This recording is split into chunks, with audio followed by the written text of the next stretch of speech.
Regresamos al programa, gracias. El tema es árboles, hoy martes 2 de abril.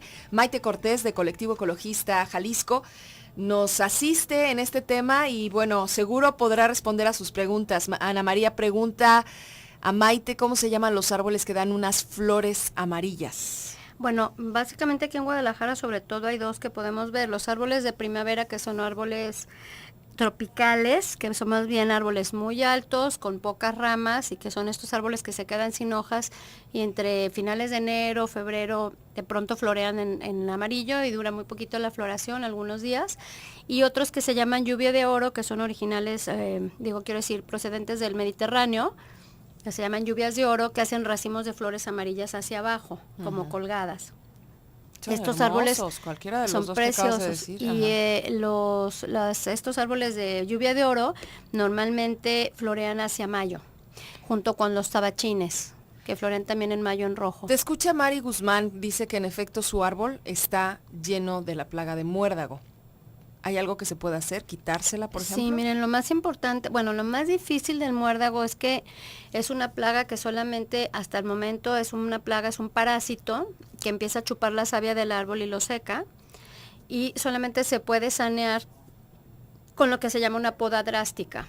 O sea, una poda así a full, ¿no? Entonces pues tiene que atenderlo un especialista. Yo le puedo dar con mucho gusto el teléfono de arboristas certificados, porque esa es otra cosa muy importante, Claudia. Desafortunadamente muchas personas que necesitan trabajo, con lo cual yo respeto mucho y comprendo, pues agarran un machete y te dicen, yo le podo el árbol, señora, ¿verdad? Y entonces pues la verdad te dejan el árbol hecho pedazos, lo infectan, le dejan los muñones abiertos, los desgajan, entonces los árboles pues tienden a morirse, a infectarse, a enfermarse. Entonces pues tenemos que tener claro que son seres vivos, y es como si dices, ay, pues me duele una muela, ay, pues ahí con un tenedor que te le jalen, ¿verdad? Y te le encajen un desarmador, pues va que no, pues no, o sea, necesitas un especialista, alguien que sepa bien tratarte. Lo mismo pasa con los árboles.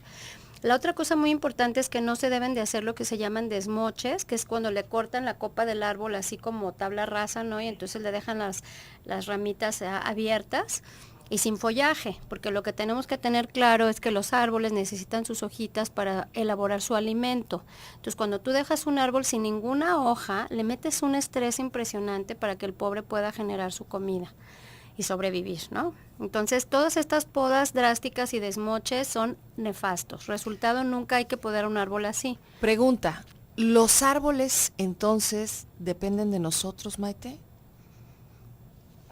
Los árboles no dependen de nosotros si estuvieran solos, si no les estuviéramos poniendo banquetas, quitándoles las hojas, porque ese es otro problema. O sea, en el ciclo completo del carbono y del nitrógeno, etcétera, las hojas de los árboles se caen, se degradan y se vuelven a reintegrar como nutrientes al suelo. Nosotros en la ciudad barremos las banquetas y con las banquetas barremos todas las hojas que quedan en la parte de tierrita del cajete del árbol, y entonces este alimento ya nunca lo vuelven a recuperar.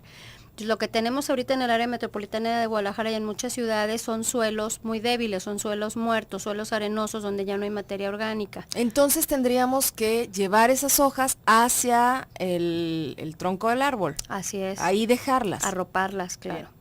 Arroparlas o compostearlas y regresárselos en forma de composta.